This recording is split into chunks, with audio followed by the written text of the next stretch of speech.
اچھا انسان مطلبی نہیں ہوتا، بس دور ہو جاتا ہے ان لوگوں سے جنہیں اس کی قدر نہیں ہوتی۔ غم کی ایک بڑی خوبی یہ بھی ہے کہ یہ انسان کو نرم کر دیتا ہے اور اپنے حقیقی خالق، رازق اور مالک کے قریب کر دیتا ہے۔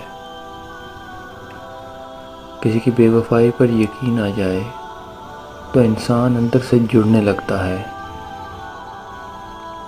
میں تو کہتی ہوں کہ ہو سکے تو محبت بھی نہ مانگو، مانگی ہوئی محبت کا مزہ بگڑی ہوئی شراب جیسا ہوتا ہے۔ چیخو پکار انسان کے وقار میں کمی کا باعث بنتی ہے۔ لوگوں کو اپنی خاموشی سے خوف زدہ کرنا سیکھو۔ عورت کی محبت تب تک سچی ہے جب تک مرد بے وفا بیزار ہو۔ جہاں مرد کی محبت سچی اور خالص ہو جاتی ہے تو عورت کی مجبوریاں نکل آتی ہیں۔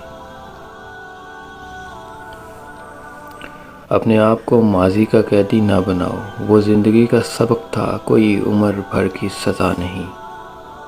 بند آنکھوں میں نظر آنے والے وہ لوگ ہوتے ہیں جو دل کے اس کونے میں بستے ہیں جہاں سے محبت جنم لیتی ہے۔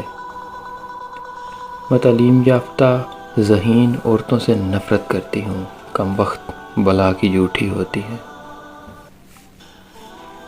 اللہ تعالیٰ جس کو اپنا آپ یاد دلانا چاہتا ہے اسے دکھ کا الیکٹرک شاک دے کر اپنی جانب متوجہ کر لیتا ہے۔ دکھ کی بھٹی سے نکل کر انسان دوسروں کے لیے نرم پڑ جاتا ہے، اس سے نیک اعمال خود بخود اور بخوشی سرزد ہونے لگتے ہیں۔ دکھ تو روحانیت کی سیڑھی ہے، اس پر صابر اور شاکر ہی چڑھ سکتے ہیں۔